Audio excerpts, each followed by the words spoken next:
Well, despite my 9 to 5's best efforts, I still managed to see strays using my Forbidden Bloodline technique. Shave years off my lifespan for temporary energy. That's disturbing. Yeah, no, I can only use it in the most dire of circumstances, like, oh, there's a Will Ferrell, Jamie Foxx, talking dog R-rated comedy coming out. A Will Ferrell Truly important. Yeah. No, that's the direst of circumstances. That's Super Saiyan Blue Kaioken bullshit right there. Oh my goodness. Anyways, welcome to Under the Bridge, everybody. Welcome to Under the Bridge. I'm Cody, aka the Scarlet Troll. And I am Greg, aka Greg. And it's been a week of stuff. I have 2 movies to talk about. One probably more than the other. Mm-hmm. We got a little bit of game news, we got some movie news, we got some movies aren't happening because strike news. Also some sad news, but we'll get to that. Alrighty. Yeah, first, we're gonna start with the Nintendo news. Mm-hmm. Which is that, after many years... 30? Over 30. Yeah, wow. I think it's over 30. Yeah, 1991. Oh, God. Okay. Charles Martinet is apparently no longer going to be recording voices as Mario for the games. Nintendo of America put out this statement. Charles Martinet has been the original voice of Mario in Nintendo games for a long time, as far back as Super Mario 64. Charles is now moving into the brand new role of Mario Ambassador. With this transition, he'll be stepping back from recording character voices for our games, but he'll continue to travel the world sharing the joy of Mario and interacting with you all. It has been an honor working with Charles to help bring Mario to life for so many years, and we want to thank and celebrate him. Please keep an eye out for a special video message from Shigeru Miyamoto and Charles himself, which we will post at a future date. Okay. So that's interesting. It is interesting. Also, it was inevitable. Oh, of course, because time happens. Unless they want to just recycle his voice clips forever, but that sounds icky and gross. Yeah, as I say, like... And cheap. And very cheap. So, for a game company, not outside the realm of possibility. Oh, what's that? Nintendo cutting corners on one of their biggest franchises? Perish the thought, stares at Pokemon. It's like, why would they do such a thing like that? Oh, man. I mean, the man is 67, so... Yeah. Which isn't that old, but... Yeah, but, like, straight up. Was writing from 1991 to 2023. So now the question, of course, becomes, if they do replace him, who do you think it would be? Oh, I don't know. It'll probably be somebody we've never even heard of. Okay. I'd assume, at least. Yeah, I mean, that would be the thing that would make the most sense. Yeah. Of course, there's a lot of speculation running around about this, too. I saw one thing. I didn't click on it, because I'm pretty sure it was a bullshit, badly written article anyway, but I saw one, I think it was like a tabloid basically saying something along the lines of, like, what if they get Chris Pratt to do Mario? It's like, no. No, get out of here. Get the out of here. Oh, thanks. I gotta bleep that. Sorry. If there's one thing I'm good for, it's having to make you bleep something in the first, 5 minutes of the show. Yeah, it's great. I love it. No, I don't want to get in the mudslinging because it's all stupid. Now I have to do that. God damn it. If there's one thing both of us are good for, it's making my life harder. Hell yeah. Hell yeah, brother. One might say it's what I live for. Anyways, yeah, no, some people are, I'm not gonna get into it, but, yeah. I'm sure this is just the result of he's been voicing this character for 30 years and he wants a gosh darn break. Yeah. I had to stop myself. I heard it. I heard it. So until such time that we have any information suggesting anything to the contrary, I'm going to run with the idea that my assumption is the correct one, as I always do anyway. Fair enough. Yeah. Alright, enough funny games, let's get to the sad shit.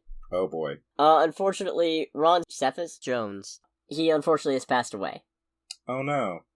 Oh, that Yeah, sucks. Apparently it was a long-standing pulmonary issue. He passed away August 19th. At 66. Oh jeez. Yeah. A few days then. Yep. Alright. Admittedly, he's an actor whose work I am woefully unfamiliar with because I don't watch as much stuff as I should. One of the things he's apparently best known for is his role as William Shakespeare Hill in the show This Is Us. The things we're more likely to know him for are he was Eddie's former boss in Venom. Okay. And more notably, he was Bobby Fish in Luke Cage. Oh, that's right! Yeah. Oh, yeah. Okay. He was real good in that. Yeah, he was. Yeah, he was great in that. Yeah. This is going to be one of those times where I tell myself I should go back and look at more stuff, and I probably won't because I just don't have a lot of time. Yeah. You know what's funny is that looking him up, it's like, oh, I know I've seen your face, and God knows a bunch of things. Like, definitely a very familiar face, but I think it's always kind of been one of those, like, oh, I know who you are, and didn't really, like, retain, because I think he did more stuff on, like, shows than with movies for the most part. It looks about even, but it also looks like a lot of his TV roles were in one episode. Fair. Not all of them. There's quite a few long runners on here, like This Is Us. Mm-hmm. He was in over 20 episodes of something called Truth Be Told. I'm gonna stop pretending I know what any of these are. Oh, The Blacklist. He was on an episode of The Blacklist. Oh, was he? Oh, cool. Yeah. Alrighty. I've watched a little bit of that show. It's an interesting show. Yeah. So, that is a shame. He'll be missed. Oh, yes. I'm not gonna go to the next bit, because I don't want to immediately follow up with something that's completely in the opposite spectrum. So, there have been a lot of rumors abounding this week about various comic book movie projects and what have you, and I'm not gonna get into all of them because I am no fishmonger. Okay. I am not some mere gossip peddling about rumors. I'm not about that. I'm about the truth. Indeed. Which is why the only rumor I'm bringing up is the one that got debunked. Alright. And also because, you know what, it's maybe a little bit unfortunate, because people were saying, oh, John Krasinski for the Batman in Brave and the Bold. Oh, okay. And you know, he could pull that off. Yeah, I could see that. But James Gunn responded with, because he was asked, I'm assuming rumors about DCU Batman casting have no truth to them, and he responded, I don't know what you're talking about, but we don't even have a script, and there's a strike happening, so no casting. Which, yeah. It must be exhausting to be him. Oh, to be James Gunn? Can you imagine having to, like, especially being active on Twitter and actually taking the time to debunk this bullshit? That's gotta be just... Yeah, that has to get old at a certain point. Ugh. And now people are just doing it because they know if they make something insane enough, he'll debunk it. Yeah, I mean, I don't know. I'm glad it's debunked, although part of my brain is like, man, it would be kind of cool seeing Jim from The Office as Batman. Right? Maybe he might be a little warm. A little warm? Yeah, like a little too approachable. Oh yeah, I could see that, honestly. Then again, he was in, what was it, Jack Ryan? Yeah, he plays Jack Ryan. Yeah. The main character, which I've heard... But then Jack's not a stone cold badass from the bit I've seen. Yeah, from the bits I've seen... He's like, he is a badass, but he's not, like, completely unfallible. Like, he has something resembling a personality. So. I mean, Batman has personality, it's just most of that personality is darkness! Yeah, no parents! Yeah, most of that personality is just depression. It's like, can't help. Yeah, it's like, my parents are dead, I must beat up the mentally ill, who also commit major crimes. Yeah, yeah. I'm not arguing against, like, the premise of Batman, but that's just one of those things where it's like, I can't help but think about it sometimes. Right? Boy, it's a good thing he exists. You know, it's actually a really good thing that he exists in Hellhole and Gotham. Otherwise, why doesn't he just fund the police better? Would actually be valid. Yes, indeed. And you know, in the wake of the last few years, why doesn't he fund the police has been increasingly easy to debunk. Yes. So... Suck it, haters? Yeah. Suck it, I don't haters? know. Like, backwards exclamation mark, I guess? How do you do an exclamation mark backwards? With imagination. Oh my god. Alright, so here's one that kind of ended up turning into a rumor. Oh boy. Come to think of it. So, Marvel Studios puts out books after each of their installments with some behind-the-scenes stuff, and a lot of it just ends up in their Marvel Studios Assembled thing. But I guess an excerpt from the Thor Love and Thunder, the official movie special, yes, that's what it's called, book, that's what they're all called. Okay, right? They're all called the official movie special, and it's like, what does that mean? Yeah. It's a book. It's not the holiday special.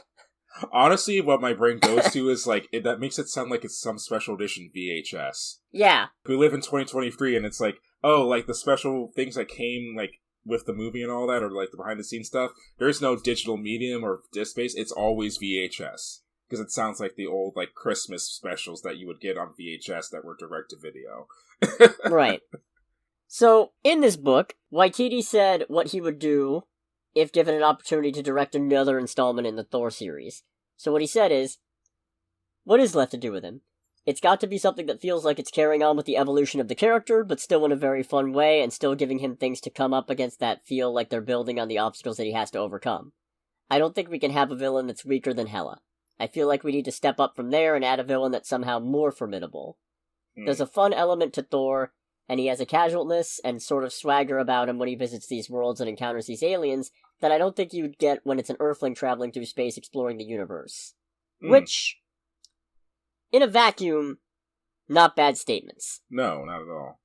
However, I know his idea of fun because I've seen 2 of his Thor movies now. And like, okay, I have been doing an incessant amount of dunking on Waititi's Thor lately on social media because of these things circulating around, but I want to point out, Waititi is a phenomenal filmmaker in his own right. Yeah.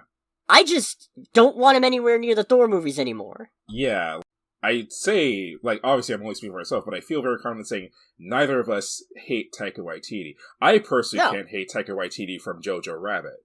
That alone is like, okay, yeah, it's like, I can never hate this man because of this Tragic movie. and brilliant. Tragic and and weirdly funny. And oddly funny. Weirdly humorous, but not the kind of movie you watch the night before Mother's Day, speaking from experience. Yeah, you shouldn't do that. Don't be like Greg. No, please. But it's one of those things where I don't want anyone to do these, and okay, the thing that blew up was that not everybody, but, certain outlets kept taking this as confirmation that Thor 5 was in development and that Taika Waititi was probably coming back to direct. And no, that wasn't it at all. No, that wasn't even implied. Which, do your research, or don't, because I guess they're just after clicks anyway, so... Oh, yeah. Good job, you goddamn grifters. Mm. You fucking vultures.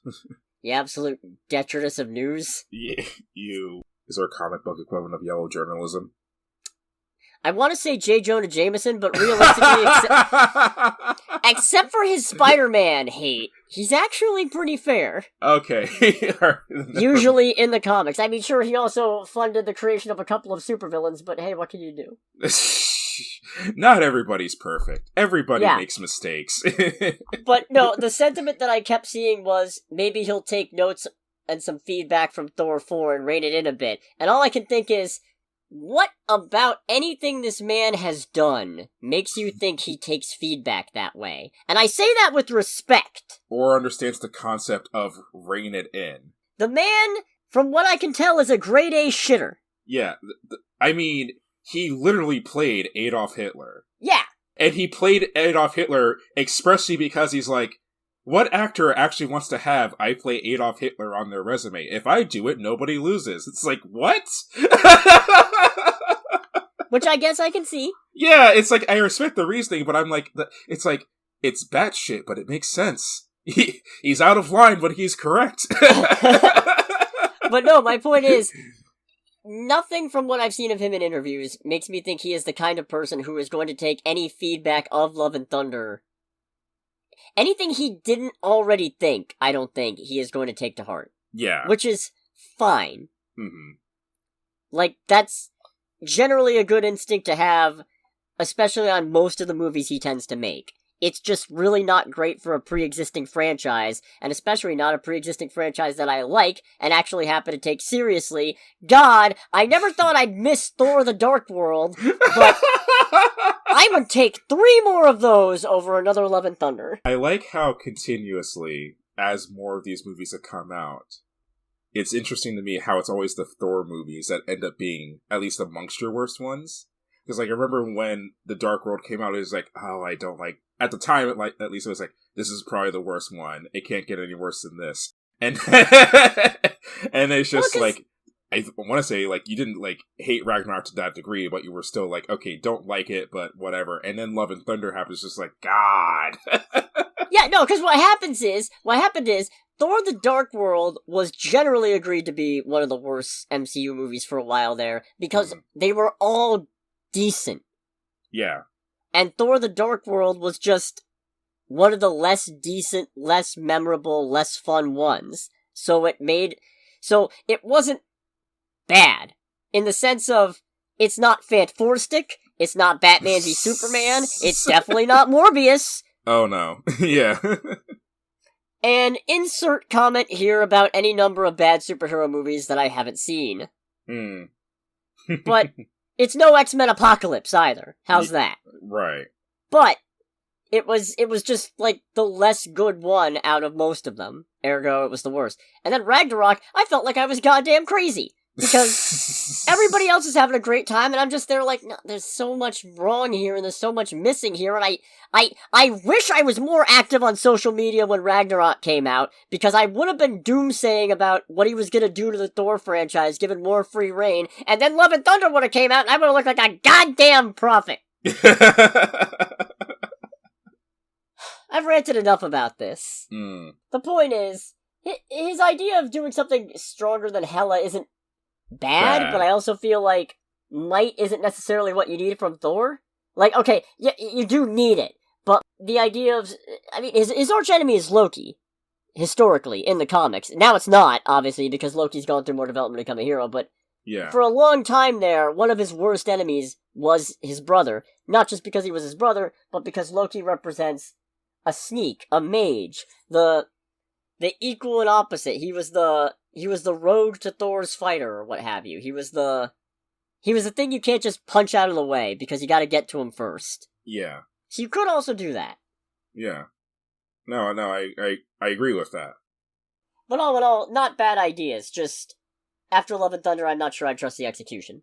Right. I got another bit of news that's also Marvel-related. Okay.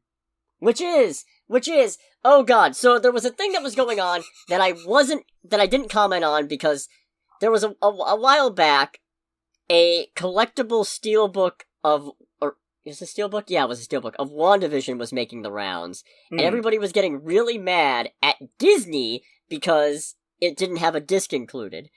Come to find out, it wasn't an official released by Disney home video thing. Okay. It was a third party who, I don't remember if they actually had a license for it or not, but it was a third party collectible company or something that was making this steelbook, and everybody jumped on Disney assuming they were responsible for it. Oh, okay. Well, yeah, in that case, if it's a third party company, then they assumedly wouldn't have the disc with it to begin with. They could get the rights for it, they just presumably decided not to, but I decided not to bring it up. I don't think we brought it up. I don't remember us bringing it up. Yeah, and I didn't bring it up specifically because it was a stupid thing, and I didn't feel like defending Disney, frankly, because them not releasing these shows on physical is stupid, and if they'd done it ages ago, we wouldn't be having this discussion anyway. Well, I'm happy to say, it's been officially announced, we are getting WandaVision, Loki Season 1, and the first 2 seasons of The Mandalorian on 4K UHD and Blu-ray. Okay, so they're actually getting physical discs then. Real, actual steelbooks with Blu-ray discs. Oh, that sounds expensive. It probably will be, because they also come with concept art cards and bonus features, so I don't know how much they're gonna cost. They don't go up for pre-order until August 28th, but god damn it, I gotta get them, because I was talking all that shit. I told them. I said it. I was like, you put that out, I'll buy it, and until such time, I have to pay bootleg Blu-ray makers to do it for me. Well, now you're doing it, so I gotta put my money where my mouth is, I guess. Well done! Good job not fucking up on this one, I guess. Yeah, it just took a while. It took a long-ass time. Mandalorian Season 1 and 2. I haven't watched Season 3, but Season 2 came out, 2-3 years ago? Season 1 came out in, what was it, 2020? Was it 2020? I thought it came out before the pandemic. Did it? Hold on. Oh yeah, 2019! Shit! Yeah, that's why I was just like, that's 4 years! Yeah, it's like, on one hand, thank you. On the other hand, it's been 4 years! Are 3 days! WandaVision's been over 2! Yeah. Hell, so is Loki by this point. My god. Still, though, if this gets me that much closer to Werewolf by Night and the Guardians of the Galaxy Holiday Special getting official Blu-ray releases, I'll funnel as much money in this as I need to. It's like that meme of Warner News going, I'll kidnap 1,000 children before I let this company die, except I'll fucking pay $1,000 if that's what it takes to get Werewolf by Night. Please don't. I will sell a goddamn kidney. Don't do that. It's not worth it. You say that, but... They're Cody, writing so Cody, much... I say this... Greg, we are in an age of people writing off content for taxes and it becoming genuine lost media. I refuse to let that happen to Werewolf by Night. Okay, that's fair. If it's Werewolf by Night, I will give you that. And the Guardians Holiday Special. I will hesitantly give you that as well. What's there to hesitate on for that? No, because... No, I like the Guardians Special a lot. It was just like, I wish this wasn't a problem to begin with. Yeah, no, that would be nice. Yes. I'm hoping that if these things sell decently, they'll start doing it for more stuff. Yeah, it'll be like, oh, these people are actually going to give us money for this. Like, yes, we will. We just have to convince them there's a market. Yeah, it's like we've been saying this for fucking years. Right? So, Loki, the complete first season, releases September 26th. WandaVision, the complete series, releases November 28th. And both seasons of The Mandalorian release on December 12th. All 4 will be available for pre-order on August 28th. So far, we only have the bonus features for Loki Season 1. Okay. Designing the TVA, where it says step into the incredible set of Loki Season 1 with production designer Kasra Faharani and Tom Hiddleston while getting a sneak peek into Season 2. Okay. The official TVA orientation video. Miss Minutes explains the inner workings of the TVA timeline inner orientation video. Okay. A gag reel. Oh, man. Oh, that's gotta be fun. That's gotta be great. They apparently are including the Assembled the Making of Loki special on there, so that's neat. Okay. And then a couple of deleted scenes, one of which is called The Standoff, where Loki holds Sylvie hostage against the TVA. Alrighty. And the other one is called Loki's Coronation. Mobius reviews some moments from Loki's timeline, in which Frog Thor makes an appearance during Loki's coronation.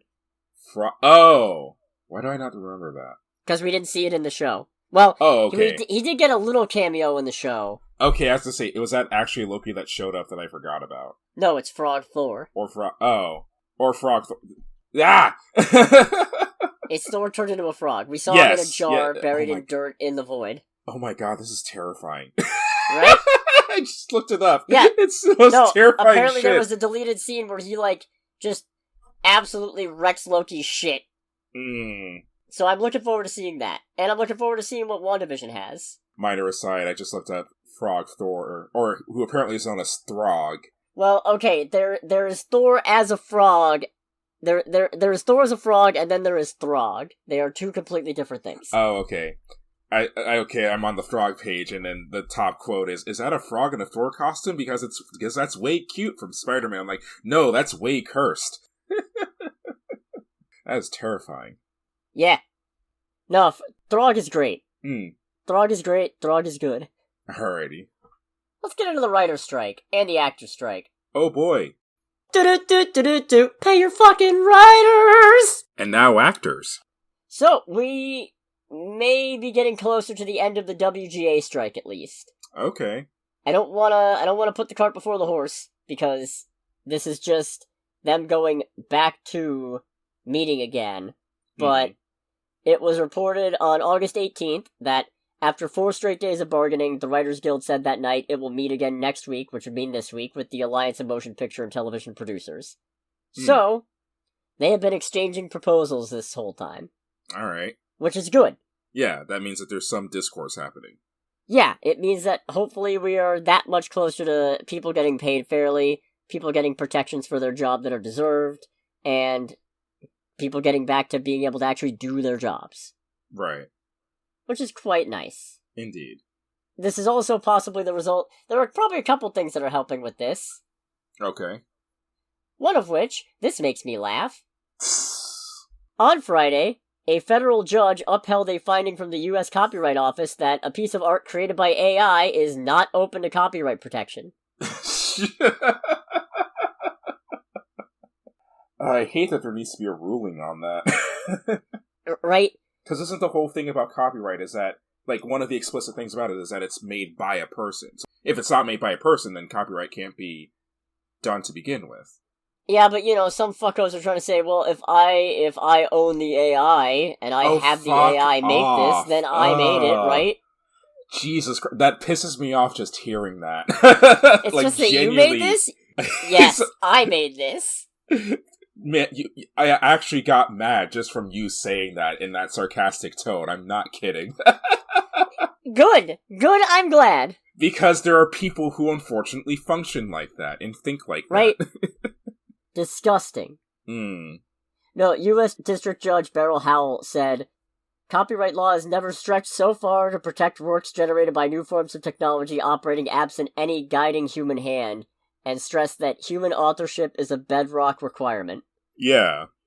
It has to hooray! Be. No, it has to be, just because I feel like that would, like, just open the gates for so many potential problems if it was otherwise. Open the gate a little. No, you can't open it a little! You can't open it at all. We won't let you, because you're not a person. Right? Yeah, she also emphasized that U.S. copyright law protects only works of human creation and is designed to adapt with the times. But human creativity is at the core of copyrightability, even as that human creativity is channeled through new tools or into new media. So, yeah good. Yeah, it still has to be a human behind the wheel. Which is probably part of why they're presumably reversing... Well, okay, this happened around the same time that they were already negotiating, but I wouldn't be surprised if the realization of, oh shit, even if we make it with AI, we don't own it. Yeah. I need to find out if that means the Secret Invasion opening is free game, because if it is, I'm gonna have a field day! Oh, you gotta turn that into, like, the intro, either your channel intro or the intro for this show, somehow. I need to find out the exact process by which it was made. I don't know... I need to talk to somebody about this. Fuck. Anyways. Ooh, that's like the whole thing, like George Romero, like forgetting to copyright like a horror movie or whatever. Right?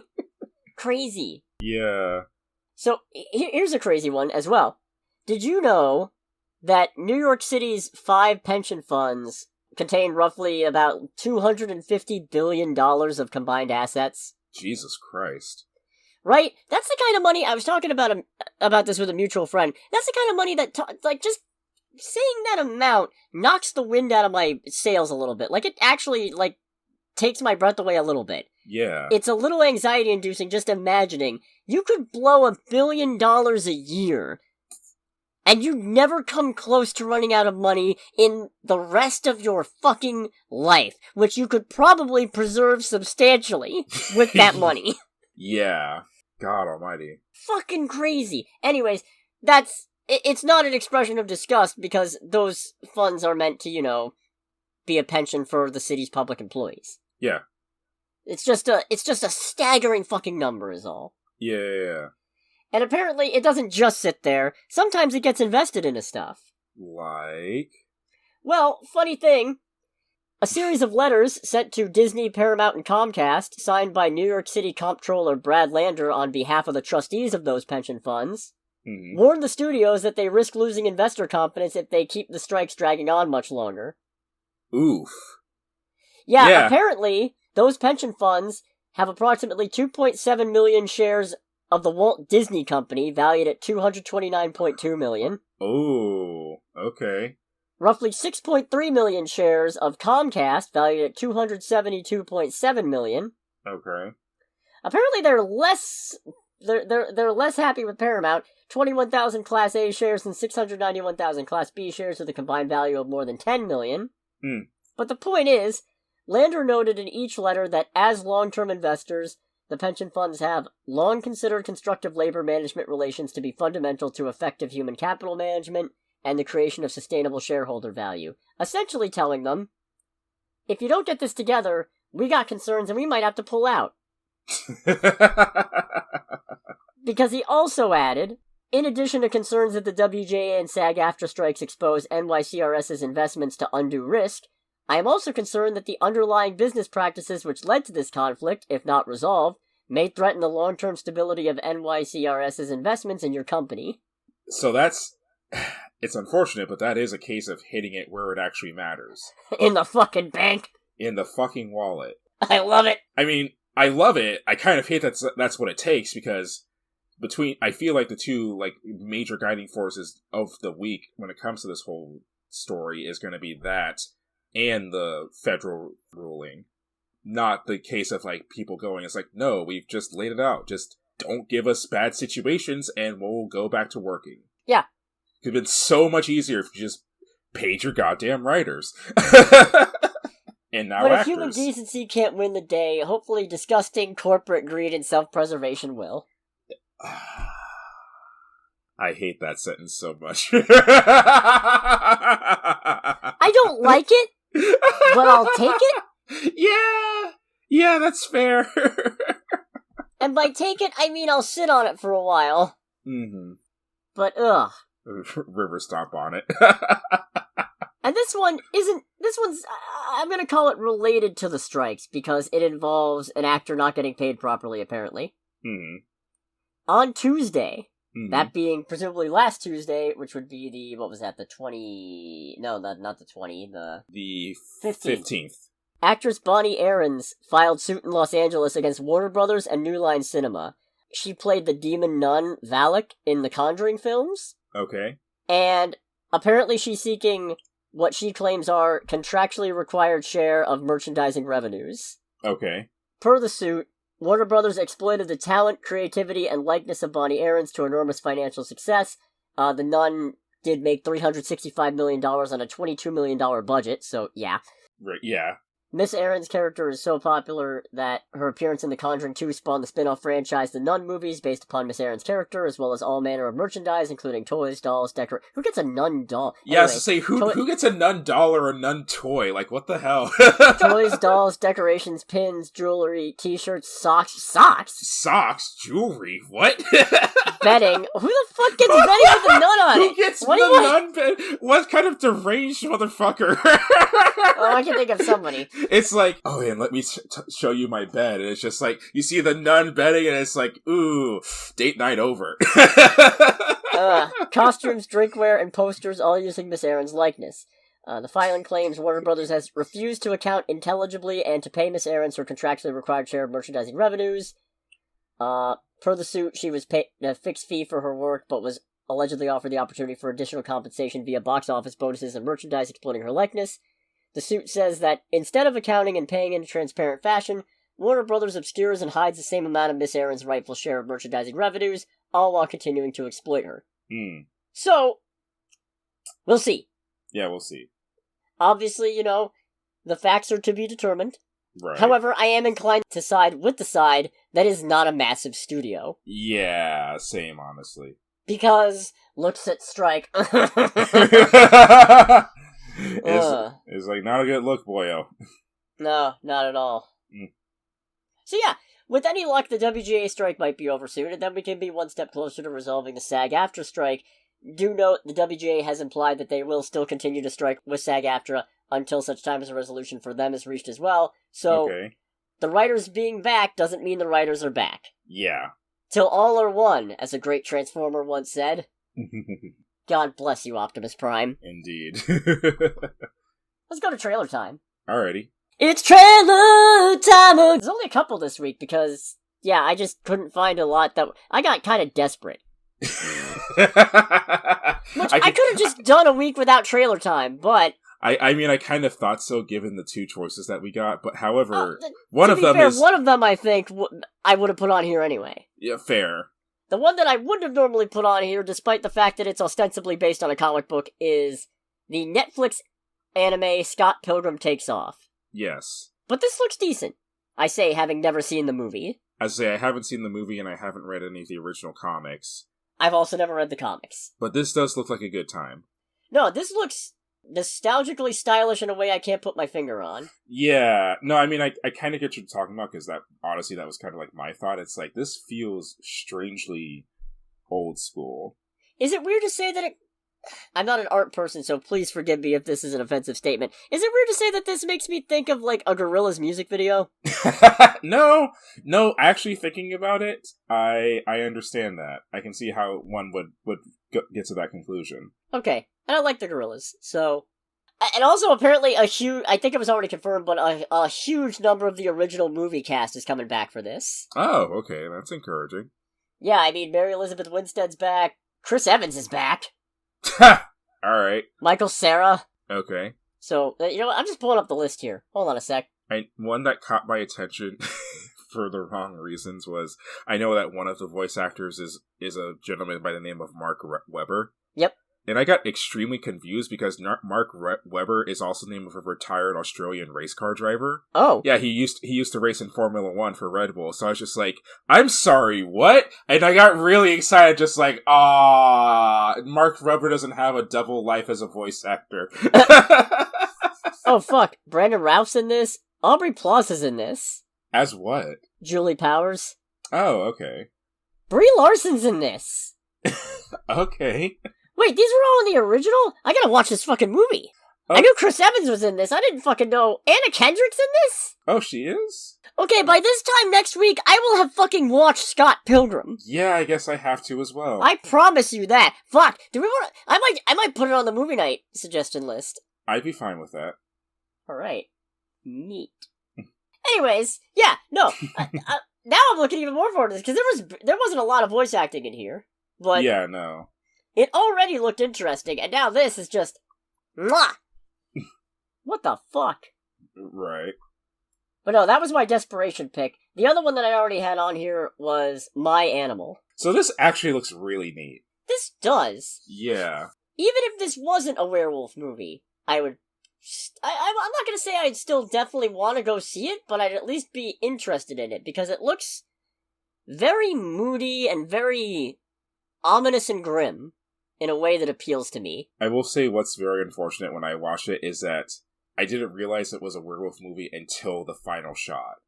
Really? Yeah, because it's one of those things where it's like, obviously I could tell that something wasn't right, especially with the eyes of, like, the main character and her father? Yeah, I don't know. Yeah, I was just like, okay, something is very amiss here, but what is it exactly? And then when it shows the final scene of her, like, sitting on top of the car with a full moon, I was like, oh, this is a werewolf. This is a different kind of werewolf movie. All right, this looks cool. That was kind of my reaction to it. This is a coming-of-age lesbian werewolf movie, all right. Yeah, pretty much.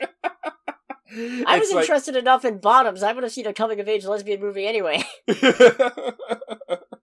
Only because it looks like an intriguing concept and also funny as fuck, alright? Yeah, it looks That's why hilarious. I want to see Bottoms. Yeah, same. But, no, this is one where I would have seen it without the werewolf angle, or wanted to see it at least, because it's only in select theaters, so who knows if that means anywhere near us. But... Right. But, this looks good. Yeah, this looks very good. It's bleak. But very also, much. With a hint of optimism and warmth. Mm-hmm. Which only serves to make it a little bit more ominous. Right. I love it. So that was a very abbreviated trailer time again. Indeed. Let's get into box office. Alright. We did see the highest grossing movie this weekend because it was Blue Beetle. Oh, was it? But it's not looking good. Okay, but I was gonna say, it's like Barbie has been finally knocked off her perch. The box office is blue. In the sad way. Oh boy. 25 million domestic weekend. Oof. For a $43.6 million worldwide total. Really? Against a $104 million budget. Oh, that's unfortunate. Now, I'm about to snort some grade A copium here, but hear me out on this one. Okay. There's a few key markets it hasn't opened in yet. China, Japan, and Australia. It doesn't land in any of them until mid-September. That could do one of two things. Mm-hmm. That could mean either this movie gets a pretty big boost near the tail end of its run. Well, maybe not the tail end, but you know, at the point in its run where it's really starting to drop off domestically and in the territories it's already released in. Or it could also continue to bomb out because by that point, audiences in that country may have already pirated it. Yeah, I can see either happening at that point. Or maybe it just won't have resonated with them, which is also possible. I mean, I don't really know what China, Japan, and Australia's box office are into. I don't even know what the American box office is into half the time.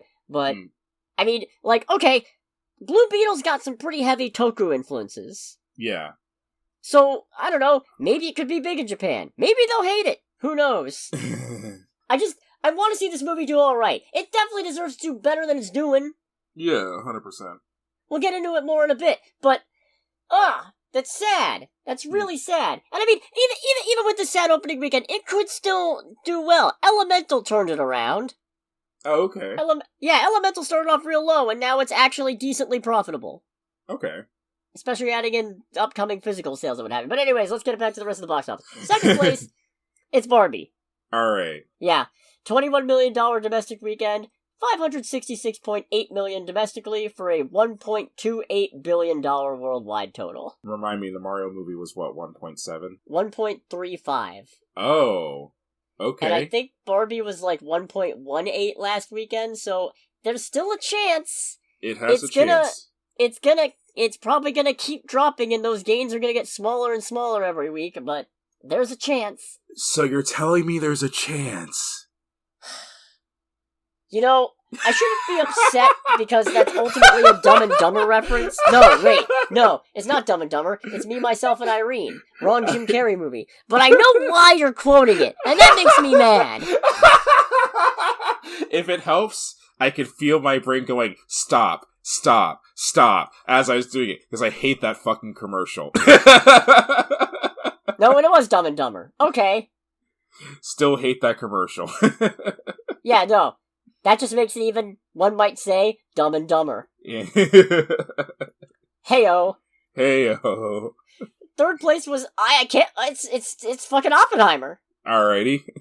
$10.7 million domestic weekend, $285.3 million domestic total, $718.5 million worldwide, against a $100 million budget, which I shouldn't even fucking have bothered. It's making money. It's making fucking bank. Yeah, these movies are making a profit. These two movies. Hand over fist. Indeed. Doing better than Teenage Mutant Ninja Turtles, which is fourth place.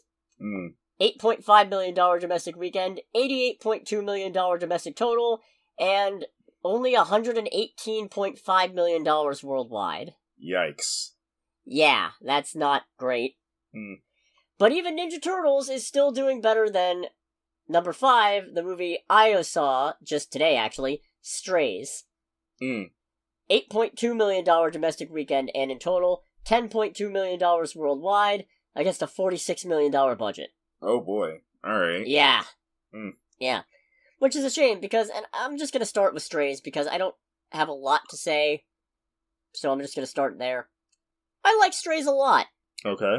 Like I said, I almost didn't go see it today anyway, because I was tired and exhausted and didn't feel like sitting in a room full of people. But I did anyway, and I'm glad that I did, because it was kind of the shot in the arm that I needed today. Alrighty. It was really funny. Honestly, funnier than I expected. Plenty of really good stuff that was not in the trailers. Okay. Which was kind of my big fear with Strays. Yeah, I mean, I feel like that's probably why the movie didn't do well. It's just I felt like the trailers kind of shows, like, this is the one type of humor in the movie. And then to hear you say, it's like, okay, there's actually a lot more going on the humor side that the trailers don't really show off. Oh, it's all kind of the same kind of humor. There's just more of it and a lot better jokes than I was expecting to have not be in the trailer. Right. And this is a gross movie. Yeah, you don't fucking say. It's a really gross movie. I don't know why I was surprised after the whole bit with the dogs just humping stuff and, hi Noam, I'm your father. But that and the shrooms bit. And the shrooms bit isn't gross. Okay. Anyways, the shrooms bit from the trailer wasn't gross. The shrooms bit was actually kind of funny with the, you look different too. Is it my human hands? Right. But I had a good time watching this. It was worth it for the cast alone, because you got Will Ferrell, Jamie Foxx, Isla Fisher, and Randall Park as the main 4 dogs. So that was fun. Right. It tries having an emotional conflict to set up, some end of second act, start of third act drama that I don't know necessarily works, but, it was like, okay, yeah, I can see where this is going for this kind of movie. It's fine. I'd say the dog acting is pretty good, but I also, don't know how much of that's actually the dogs and how much of it's CGI to make them look like they're talking. Yeah. Oh, how I longed for the days of the mask. Fair. Milo the dog in that was great. Oh yeah, Milo was pretty great. He was amazing. Same with Eddie from Frasier. I don't remember Eddie from Frasier. The dog? Yeah, well, I didn't watch a lot of Frasier. He was Frasier's dad's dog. Oh, okay. I think the dog's name was Moose. Okay. No, like, the Like dog the- actor's name was Moose. Like the acting dog is named Moose. Yeah, but he was played by Moose and then Moose's son Enzo. Oh, okay. Enzo Ferrari? And Yeah, I guess also for the most part there's not an awful lot in the way of twists. You could probably see where most of the movie's going. yeah. But it was still a fun time. Mm-hmm. I honestly think the humor worked a little more for me more often than Blue Beetle, which we'll get into in just a bit here. But I think this is worth it if you're kind of a fan of grosser, less mature humor. Okay. And also, you know what? Okay, there is very little I hate. Like, okay, I'll talk about, certain kinds of movies really piss me off. I hate based on a true story ones on the face of it, especially when they're religious-oriented. I'm not a huge fan of documentaries, but if there is one ridiculously niche, specific genre of movie that I fucking hate, Okay. it's dog narration movies. Oh, so... You know exactly what I mean. One's like The Art of Racing in the Rain, or A Dog's Purpose. You know what's funny is that's actually a movie I really want to watch. I never got a chance to see it. I really want to watch it for very obvious reasons. I hate those kind of movies so much just on the face of them. Anytime I see a movie where it's like, oh, it's a dog narrating about its relationship with its owner, I just want to fucking barf. And I like dogs. I like dogs better than I like most people, if I'm honest. But what's funny about that is that outside of Art of Racing in the Ring, because I never actually saw it, the first thing that popped in my head, I can't remember the name of it, but it's the movie where Tim Allen gets transformed into the family dog. Technically, the Shaggy Dog? Yeah, the Shaggy Dog. Technically because it is Tim Allen narrating. The dog doesn't actually talk on a very technical level. Well, yeah, but that's a guy turning into a dog. That doesn't count. Oh, I know. It's just that was the first thing my brain thought of when you said that. No, I mean just regular-ass dogs trying to make some meaning out of their relationship with their owner and trying to understand the human world and what have you. Mm-hmm. I don't understand it. It's just like some of the most saccharine, emotionally manipulative bullshit I've ever seen in my life. They make me irrationally angry just on the face of it. Fair. And this is a glorious send-up of that. If you're sick of those kind of movies, like me, go see this one. I'd say it's worth watching then. Yeah. Alright. I really am getting soft, aren't I? I don't know what makes you say that. Used to be a time when half the shit that I saw was like, don't bother, it's terrible.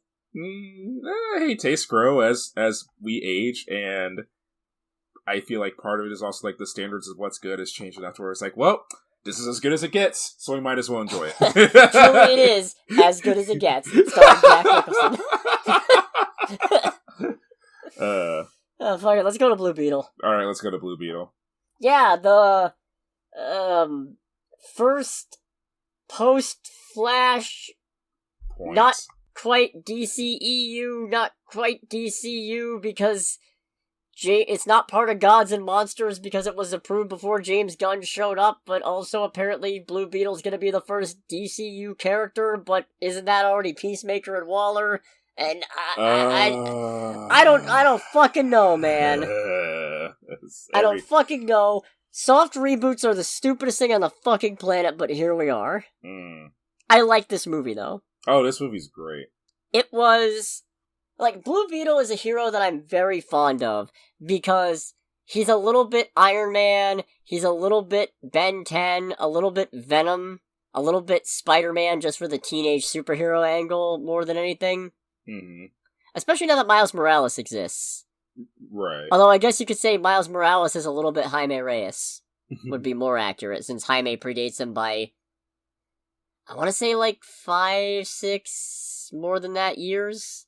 2011, and then Jaime was... Oh, I thought it was later than that. Nah, he's... Oh yeah, 2006. So, Jaime's got him beat by like 5 years. Okay. So it's a little more fair to say Miles is a little bit Jaime, but... Either way, that's unnecessarily derivative of both characters. And really, I just drew the parallel because, again, teenage superhero angle. No, so Blue Beetle is Jaime Reyes has just come back from graduating college. He has a degree. He's hoping to make his family proud and help out.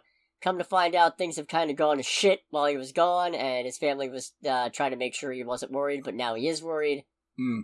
And in the process of trying to get them try to get a better job to help out, he ends up bonded with a mysterious high-tech weapon. And he becomes a superhero. He finds a superhero in himself and outside of himself. And by in himself, I mean both in his head and in his spine. It's like a little gross. It's pretty gross. Yes, but it was shown in the trailer too, so... This movie goes a little hard at points. Oh yeah. Oh, it goes like way harder than it has any right to on more than one occasion. Yeah. And I like it. It's not, I'll admit, to me at least, not the most, innovative, original of superhero origins, but it doesn't need to be. Yeah, no. It does the things that it's trying to do very well. Very well. It's got good action. It nails the family aspect hugely. Oh, yeah. Honestly, the movie does family better than it does funny. You can't have funny without family.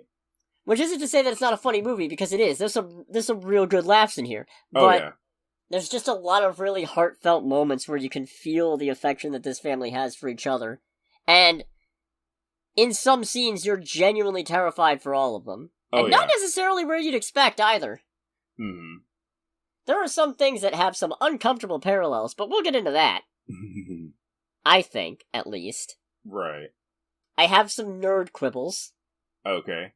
There are some characters that are part of Jaime's supporting cast in the comics that are missing here, and there are some characters in this movie who don't exist in the comics, and I feel like maybe you didn't necessarily need to make up some of these characters. But for the movie, they work really great, and I'm holding out hope that some other ones might show up later, potentially. Maybe. Not all of them, though. I'm sure not all of them can. Yeah. You know what? I don't think this is a spoiler. I'm actually very pleasantly surprised by how few jokes you get of... How do I put this? The really tired thing of the scare... Because only Jaime can hear the scarab, which I guess is part of it. So, you don't get a lot of stupid jokes where Jaime says one thing and then the scarab immediately contradicts him and he has to stumble and save face with whoever he was talking to. Yeah. I hate that. No, I hate that too. And honestly, I do think like the fact that only Jaime can hear it helps a lot as well, because if anything, I feel like it's like, oh, only Jaime can hear the scarab. That opens up a lot more room for a little bit of extra funny in that regard, because as far as anyone else is aware, he's just, at worst case scenario, he's just like, Talking to himself for no reason. But it's like, no, it opens up a lot of opportunities to have some funny bits with the audience that don't feel tropey as fuck. Yeah. So, I agree with that completely. It's fun when it's like, alright, like, this is just a me, myself, and I kind of situation, and we're clearly having a good time with that. It's also one of those things where, you know what, while I did have some quibbles, and I'll get into the specifics later about some things that are missing from the comics, on the flip side...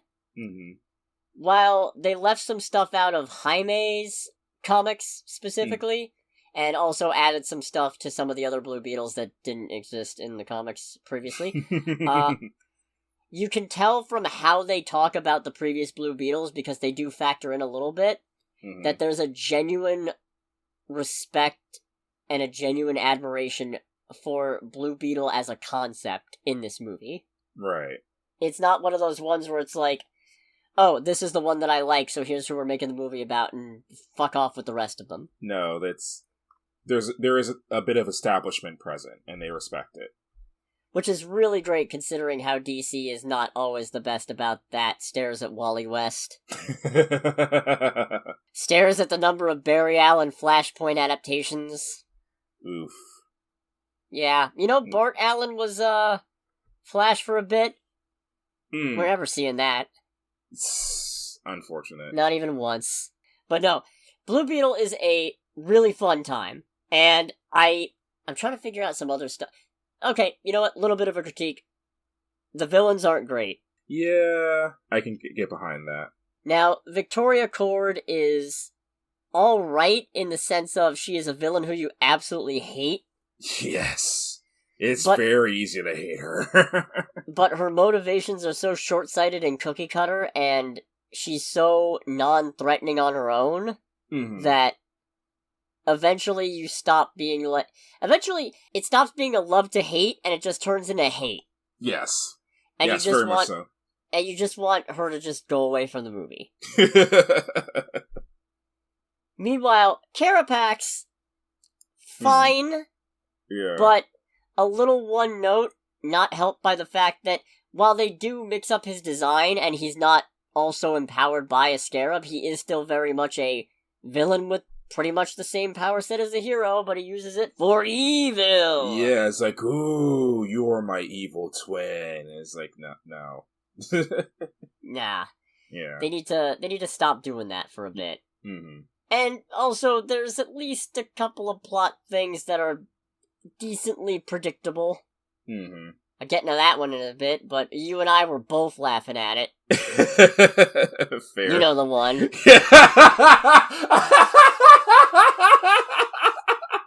I felt so bad, too. Yeah, but we were right. We were fucking right. We were both goddamn right. So, yeah, no, this is not a perfect movie. This is not one of my top 10, which is kind of a shame considering how much I was looking forward to it. It's not amazing, to me at least.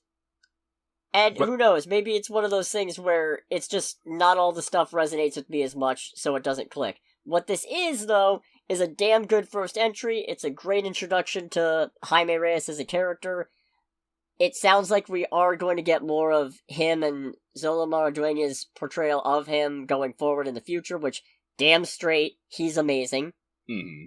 Most of the cast is pretty damn good in this. Yeah, like, pretty much everyone, I'd say with the exception of, I'd say it's more of a thing of how their characters were than what the actors did, but I'd say with the exception of the antagonist, pretty much everyone does a great job in their roles here. I'm not the biggest fan of Jenny Cord, but... I'll get into that yeah, that's more fair. in a bit, I guess. She feels not superfluous, but there are some things they did that they really didn't have to do. Yeah. She doesn't feel superfluous, but also I'm a little bit biased because she is one of those characters who does not exist in the comics, so... I'm a little bit... Why would you... And I know why, because they needed somebody with an in with Cord to help kickstart the plot, and also because having a good Cord helps shed some light on the good sides of Ted's legacy. Right. So, there's that, so I understand that part, but it's still a little bit frustrating. Anyways, yeah, no, this to me is not, anything super spectacular, but it's a good superhero movie. Right. And it really opens the door for a lot of potential. Jaime's world to expand out. You know what? Actually, here's something we didn't talk about yet that is not a spoiler. So, previously in the comics, Jaime was based in El Paso, Texas. Yes. And for the movie, and he did move to the city in the comics last year, but Palmero City is a relatively new thing that they've added for him. And I'm not sure how I feel about that, but the design is sick. The design is very good. Like visually, it looks fantastic. And it looks really good for the movie. I think my only, and this is really, and I will fully acknowledge this is totally me nitpicking. The only thing that kind of bugged me about it is that there were a couple moments where I couldn't completely shake my suspension of disbelief and be like, no, that's just Miami. I mean, the opening shot of the city is literally over like the Venetian Keys in Miami. I'm like, no, that's just fucking Miami, guys. To be fair, a lot of the original DC cities draw parallels from other places. Oh, I'm very aware of that, and I think that's kind of the unfortunate thing about it too, is that I'm very aware of it, and I think we talked about it a little bit, and it's like, I feel like with a lot of the cities, at least from the portrayals I've seen of like Gotham and Metropolis and stuff like that, you can absolutely see the influence from other cities, but they do such a good mixing of the elements of what they take inspiration from, and it's like, alright, I can see the bits, but it still feels like its own thing. And then, but with this movie, it's just like, no, dude, this is just like a weird-ass Ghost in the Shell Miami. Yeah, I guess I can see that. And I mean Ghost in the Shell in the sense of, like, all, like, the billboards and advertisements are, like, being, like, projected on and around, like, the buildings in the movie. it reminded, even though I never saw it, it reminded me a lot of the trailer for Scarlett Johansson's Ghost in the Shell. Ah. So, I mean, it looks cool. Yeah. Make no mistake with my nitpicking, it still looks sick as hell. It's just one of those things that I couldn't, like, shake when I was looking at it. And also, I feel like we got some good uses of the Scarab's ability to basically create stuff out of nowhere. Yes. Oh my god, that... I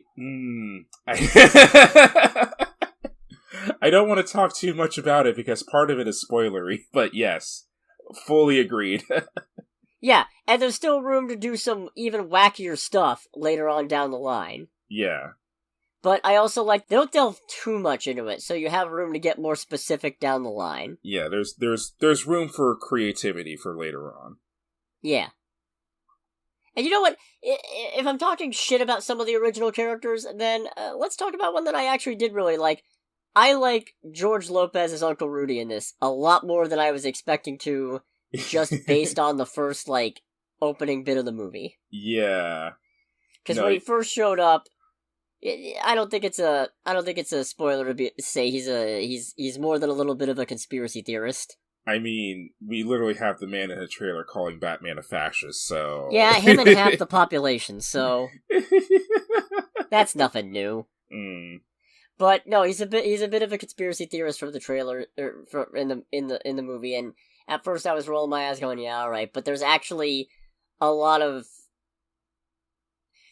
humor to be derived from it, and also, despite that, you could tell, like, also he wants what's best for his family, and also he's a really good mentor figure to Jaime, and you even see a softer side with some other stuff that I wouldn't expect him to have a favorable impression of later on. Mm-hmm. So that was neat. Yeah. And then the ending just kind of cuts me up on the inside. Oh, yeah. You got anything else that's not a spoiler, you think? I don't think so. Alright. So, in that case, wrapping up, Blue Beetle is definitely worth a watch. Indeed. It is, like I said, nothing that reinvents the wheel. It's certainly not breaking any new ground or unearthing any alien technology, but it's still a fairly creative and pretty fun romp. Indeed. If you don't want to get spoiled on Blue Beetle, make sure to click away in 3, 2, 1. Let's see, where do we start with spoilers, you think? I can't help but think about the thing that we both laughed at. Oh, yeah, the dad, Berto, he's covered in fucking death flags. Oh, it's so bad. It's like... Because the movie establishes, like, early on in the whole... Like you mentioned before, Jaime comes back from college, and he's finding out about what happened with his family while he was away. They're losing the house. Yeah. And his dad had a heart attack. And it's like, and all they right. lost the auto shop. It's just, oh my god, it's fucking Luis. I don't mean that in a derivative way, but now I can think of that as just, how's your dad? Oh, he got deported. Yeah, my mom died. How's your girl? She left me. I still got the van though. Yeah. It's just that. It's not, but it's... But it's kind of a similar setup. No, but, oh, it's so unfortunate too, because, like, for the first, like, half of the movie, Jaime's dad, first and foremost, is great. He's amazing. Damien Alcazar does a great job as Alberto Reyes. Like, he's great, and it's fun to have him there. But it really is just horrific how many death flags are there. Capped off by, like, a heart-to-heart that he's having with Jaime in the first third of the movie. Because at that point, both of us established, like, yeah, life's a journey and we don't know where the destination is. The important part is we take it together. And at this point, we're both just sitting there fucking like, he's so fucking dead. Yeah, and then it's like, immediately after that, he's talking about, like, you know, you have a role in this world. And then Jaime just goes, so what's your role? And then internally in my brain, I'm going, for me to die. You're the Uncle Ben! You're the Uncle Ben! So what's your role? And I just hear Alberto in his voice say, to die. And I just start losing it in my chair. I was just like, oh no. I felt kind of bad for the people sitting next to me. Because they're probably like, what is he laughing at? Yeah, no, Berto's good. Like I said, Rudy grew on me. Especially when Jaime realizes that the scarab can't be removed without killing him, and he reassures him that, you know, you're a superhero, and everything's gonna be alright. Mm-hmm. And also the fact that he's genuinely a fan of Ted Kord. Oh, yeah, it's one of those things where it's... Honestly, when he started going into, like... Or at least, he's a fan of the Blue Beetle, and knowing that millionaire Ted Kord was the Blue Beetle doesn't dampen his enthusiasm. He's still just like, no, the Blue Beetle was great! Yeah, he was a total goober, but he was great. He was! Ted Kord is such a fucking goober, and that's why I like him. Like, I'm in a weird spot where I'm more familiar with Jaime in terms of adaptations, but I like Ted more conceptually. Right. And also I've consumed more Jaime comics, but I'm a bigger fan of Ted conceptually. I think that whole bit was kind of one of the weird things that I feel like with how fractured the DC movies can be sometimes. When when Rudy's going into, like, how much of a fan he is of Ted Kord, it's a thing that's like, wait, that's right, the civilians know that these people exist. Because, like, there's that, and there was also, like, I guess, because of how much time the movie spends being relatively down to earth with Jaime and his family and all that, when they, like, put out the whole thing, so it's like, yeah, Batman's a thing, Superman's a thing, Ted Kord as Blue Beetle is a thing, and it does make you double take, right? Yeah. For a sec, like every time that started up, it's like, how do you? Oh wait, that's right. Yeah. But yeah, no, seeing Rudy freak out over being in Ted Kord's place was pretty awesome. Yeah, I like that a lot. Nana's amazing. Oh yeah, Nana's great. Man, I'm just like down with the imperialists, she said. Yeah, and I'm just like, who are you? And I hate the fucking tease that the movie did during the last act, too, where it's just like, oh, Jaime, one day we need to sit you down and talk to you more about your Nana's upbringing. It's like, no, I need these answers now. I already liked Nana a lot, but I am significantly more interested in her character. I need more information about her now. I did look it up. At least a little bit. It seems like she's not any other DC character. No, she's nobody from the comics. It's probably just she was, like, some kind of revolutionary or something. Yeah. Which is nothing to sneeze at from a real-world perspective. No, it's not! And that was the thing that was pissing me off, too. And because it's like, they mentioned that, too, and I think Jaime actually goes like, wait, revolution? It's like, yeah, I'm on the same boat as you, my man. I want to know more about that, too. Like, 70-plus-year-old woman who knows how to handle a freaking minigun. That's what makes it great. Yeah. It's amazing, but I'm just like, no, I care about these characters, but I am significantly more interested in your story now. Yeah. His mom is fine, she exists. And also, she does get a cool moment at the end when she tells Jaime and the Scarab to both go kick some ass. Yeah. Yeah, no. And honestly, there was something oddly sweet about that, because she's like, I know you can hear me, even though, like, the Scarab has no way of communicating with her. But it is one of those things where it's something oddly, even with that, because it's like she's effectively talking to a wall that won't respond to her. It was still, like, oddly sweet. I hate that Jenny's a love interest. I hate it so much. Yeah. It's so unnecessary. Yeah, well, it's unfortunate because I feel like the only good thing she had going for her is, like you said, how she is clearly there to be the in into Kord Enterprises so that the movie can get rolling. Yeah. And so they have an ally who's Kord aligned, so that way they can actually, get into the Blue Beetle lair, essentially, and find out all this history. Mm-hmm. Which they wouldn't be able to do from Victoria. Yeah. But Jenny's alright, but she's and I say this with the benefit of somebody who knows how it goes in the comics and also knows that Ted doesn't have a daughter. Mm-hmm. She is pretty much a walking movie enabler / love interest, and that's a little frustrating. Yeah, because I don't think her actress per se does a bad job in anything, but that's clearly, like, I feel like that was far as the thought process went with her character concept. Right. I mean, she does get to knock Victoria Kord's helicopter out of the sky, I guess. Yes, with weird gum? With some weird-ass gum. Also, Ted's gadgets are amazing! The man's got a Power Glove force field generator! No, yeah, and I think we both saw that, it's just like, that's a fucking Power Glove. The man has an airship where one of its weapons just shoots out gas, and it's called Bug Fart, and he can enable that while the speakers play Motley Crue Kickstart My Heart. What a goober! What a fucking square! What an absolute fucking idiot! What a doofus Ted Kord is! Yes. I love him. Yeah, no, that was fun. And a lot of people die in this! Yeah, oh god, no, we actually Especially at the end! No, we see, and what's funny about that is that, well, not funny per se, but like kind of unexpected, is that one of the people that die is a background character, but they die because of our heroes. I'm talking about the guy who gets impaled by the fucking... Oh, yeah. Yeah, he gets impaled by the bug ship, or whatever. No, and Nana shoots a bunch of guys. Yes, she does. And, you know, when it's the hero supporting cast doing it, weirdly enough, I don't really care, both because they're faceless tools of the man, and also because it's pretty much self-defense. Mm-hmm. And also they killed the dad already, so fuck them. Yeah, for real. Yeah, no, okay. The fucking scene where Kord's forces invade the Reyes house looking for Jaime is genuinely hard to watch, and I mean that in a good way, it hits hard because there's some direct parallels here. Right. But it's fucking stressful. Yeah, it is. So that was something. Yeah, indeed. And God, just everybody's sorrow once Alberto dies. Oh, yeah. And Nana being awesome, holding things together, going, there's a time to cry and there's a time to act. It's like, right now it's time to act. And then at the end, they cry. Yeah, at the end it's like, okay, now it's time to cry, and they all just, like, let it out completely.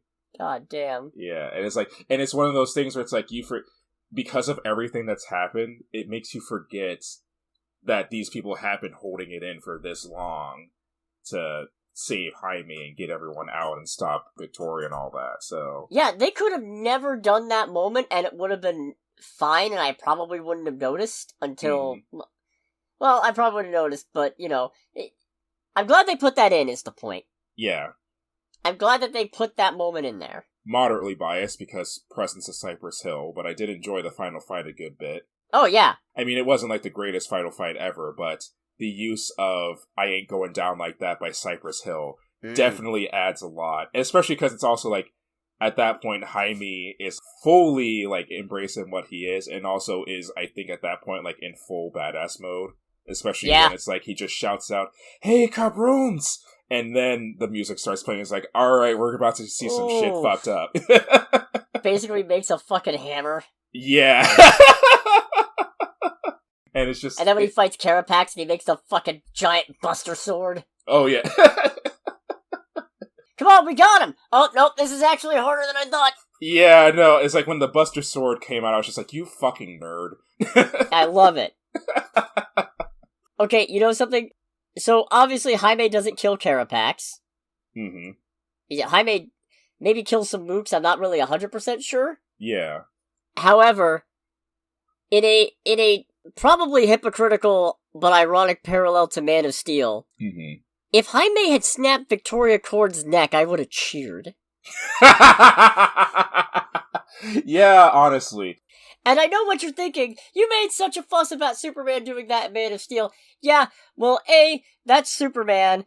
B, Zod actually had some nuance and some almost humanity to his character that made his loss actually kind of tragic. And also the fact that, you know, it was completely avoidable in that situation. Victoria Kord, as a villain and a person, sucks so fucking bad because she's so mundane and frustrating in her cruelty and short-sightedness that you just want someone to put her out of everyone else's misery. Part of my brain was kind of going at putting the scenes together at the end after Jaime is finished fighting Carapax. It's just like, my brain was going, it's like, you know what? You're right. I can't kill you. You, on the other hand... Yeah. It's like, all aboard. No, actually, you know what?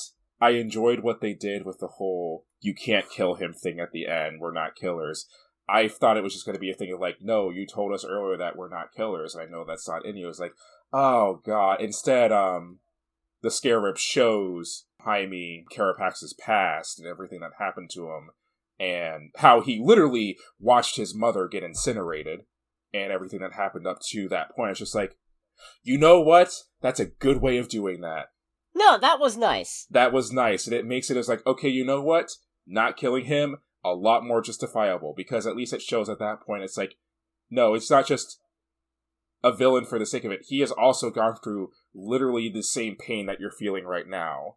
It's just that someone unfortunately took advantage, and you see, not only that, because of that pain, someone was easily able to take advantage of him as well in those moments. Yeah. So it's like, alright, I enjoy that. And then, although I did also, to that extent too, enjoy the little fake out that the movie gives. It's like, do you understand now? Puts the sword, or like, puts the blade down. I was like, oh fuck, he killed him! It's like, damn! Alright!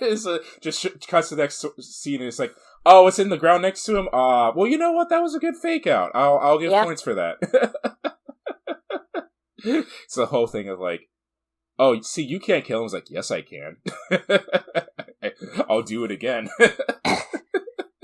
Also, it's really unfortunate that De La Cruz had to die.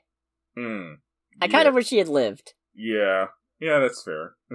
But I'm also that was another one of those things where I saw it coming, but in this case I was very glad when it happened, because the fact that Cord kept calling him Sanchez the whole time, despite him saying that's not his name, I was like, it's coming. There's gonna come a point. Yeah. There's gonna be a point where he's gonna get sick of her misnaming him on purpose, because at this point it's on fucking purpose. Yeah, I was just like, okay, do you turn into somebody? Like, are you somebody important? Dies. It's like, oh, never mind. But I'm glad you did what you did, I'll be okay. Dies immediately. It's like, dies very violently. Oof. This is a violent movie. I like it. Mm-hmm. I like it a lot. And then, okay, you know what, actually, another reason I'm not a big fan of Jenny as the love interest is because it leads to the one joke at the end where it's one of those jokes where it's not as bad because it's not said out loud, so you don't have to sit there with the awkward embarrassment. But when the scarab goes, I'm detecting an abnormal rush of blood to your mid-region, it's like, shut the fuck up! These jokes are never fucking funny! Yeah, I was just like, oh, yes, we know, she's hot. We get it, she's hot, he's got a boner. Haha! Funny How fucking joke. funny. Funny joke. Haven't heard that one 1,000 fucking times. But no, the ending was also great. I feel like maybe they could have stood to have a little bit more of the neighbor involvement in the movie. Instead of just at the end, like maybe have some of them try to do something when the Cords are wrecking the Reyes house.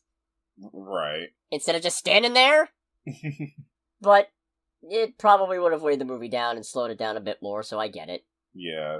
And, oh, you know what? This now seems a good time to talk about the post-credit scene. Okay. Well, the mid-credit, at least, because the post-credit, I don't get. Yeah, I don't get it either. The post-credit scene is apparently just some clips from a show called El Chapo in Colorado, which never heard of. However, the bits that I saw seemed delightfully wacky, so... Also, now I kind of want to... I did a little Googling about what Maria del Barrio is, and now I kind of want to watch that. Maria, what was it? The thing where they keep comparing Jaime to Maria del Barrio, but saying that she's the rich meal ticket and he's the poor trash. Oh, right. That was good. I like the bit when they're all having it, when they're all trying to figure out what to do about Jaime being a superhero, and then they all start talking about this TV show and completely forget about it. I like that a lot. That seems real. Oh, yeah. But the mid-credit scene. Okay, so I spent a good chunk of this movie just internally going, alright, yeah. This is a good time. Yeah, I'm having fun. I like this. Alright. And then, the mid-credit scene, because they make a whole thing about Ted Cord having disappeared, and he's probably dead, and while I was a little bit skeptical, I also figured, well, Ted did spend a good chunk of the time that Jaime was Blue Beetle being dead, so I believe it. And then at the end, his computer activates in his lair and a video message comes through. We don't see anybody playing him, but it's also got audio, and it's like, I need somebody to get a message to my daughter. Tell her father's alive. Tell Jenny Cord Ted Cord is alive. And my exact reaction, Greg can attest this, was to lean back in my seat, clap once, and go, hot damn, Ted's alive! Makes us one step closer to getting Booster Gold on screen. I mean, we're already getting a TV show. If Ted's not in there, I'm gonna be kind of upset. That's like the perfect connection. Oh yeah, 100%. But, I feel bad that like I said, I like Jaime as Blue Beetle. I like him a lot. Yeah. But the fact that the thing that got me most excited was revealing that Ted was alive. Makes me feel a little bit guilty, but Ted's just such a goober. Yeah, no, he's a very powerful dumbass. Not even powerful, just smart. Guy Gardner called him smarter than Batman. That's a Of course, it's Guy Gardner. He hates Batman, and he's also not the greatest judge of character because he's also an asshole. But fair. He liked Ted, so... Wait a minute. Shit, that's not the stirring endorsement I thought it was. Okay, also, you know what? Minor quibble. The scene where the Scarab first starts transforming him and generating the armor. Mm-hmm. I liked it better in the trailer where it was played for horror. I feel like it was a little too comedic leaning in the movie itself, because, like, the visuals are terrifying. I got that vibe from the music that was playing in the first half of it. Because, like, the first half of it has... I don't remember what exactly it was, but it was definitely a lot more comedic music before it switched over to the actual movie score. Yeah. And it's really unfortunate because the scene consists of the man, as far as I can tell, literally being burned to death while screaming in pain. Right? It's actually pretty horrifying, and I feel like if they had let that moment sit, it might have worked out a little bit better, but that's a really minor thing, but it stuck out to me. Mm-hmm. Also... Like, I don't just dislike Jenny because... God, I hate how much I'm going on about this. It's not just because of the fact that she feels kind of just like a movie enabler such thing. Also, the fact that she kind of just strung Jaime along at the start there. Where it's like, yeah, come to Cord Tower, I'll see if I can get you a job. Apparently completely blew that off to steal the Scarab, which I get is important. Yeah. But then you just fucking use him to steal the evidence. Don't tell him what it is. Fuck. Yeah, no. I get priorities and what have you, but god damn, that was not cool. And It kind of soured me on her for most of the movie. Yeah, no, that's fair. At least until she starts talking about her family history with Jaime when they're at her old place. Nothing happened, her mom died. That was kind of funny because it's just like, especially Rudy basically coming is like, oh, I'm interrupting right now. And it's like, all right, Rudy's a real one just for that. It's already too late, but he didn't joke about it. He wasn't even like trying to be an asshole. He was straight up like legitimately was like, oh shit, I came in at a bad time. I am genuinely sorry. It's like, all right, that's a real one right there. You might want to sit down for this. There's nowhere to sit. Got anything else? Go see the movie. Yeah, go see it. Yeah, for real. Oh, gosh, I just realized I never actually bothered to look up what was coming out next week. Well, for me, it's going to be, time permitting, the Gran Turismo movie. That's right, this is that week. Because it got delayed.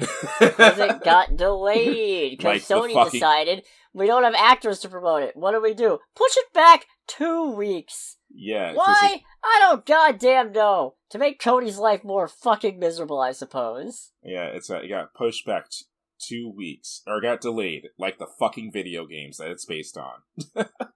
Hate it. Everything about it. Yeah, I guess it might just have to be Gran Turismo. Yeah, and showtimes are not encouraging. Oh god, you're right. Why are there so few showtimes? What the fuck is this? And their times are the worst part. 6 p.m., 9... We might have to see this separately. That's the worst part. Yeah, I think that's what's going to happen. Oh, fuck. Okay, in that case, I might see literally anything else. I might review Scott Pilgrim. I encourage you to. Jesus Christ. Especially since this movie's 2 hours 15. Fucking A! Yeah, I encourage you to literally see anything else. I am compelled to see this movie. Yeah, I guess I could see that. Anyways, thanks for listening, everybody. Make sure to like, comment, subscribe, follow us on Facebook, Twitter, Spotify, Google Podcasts, TikTok, whatever you want to do. Also, I'm gonna make the same joke that I made on a Twitter post. Our subscriber count has been at a legendary internet funny number for a bit there. It'd be a real shame if somebody were to, subscribe, or if a bunch of people were to subscribe and that number were to go up and it suddenly wasn't the funny number anymore. That would be nice. Be a real shame. That would not be nice, rather. Damn it! I mean, it's currently real nice, but... Anyways, the point is, this has been Under the Bridge with Cody, aka the Scarlet Troll. And with Greg, aka Greg. And I'm really tired. We'll catch you guys next week. Goodbye, everybody. Bye.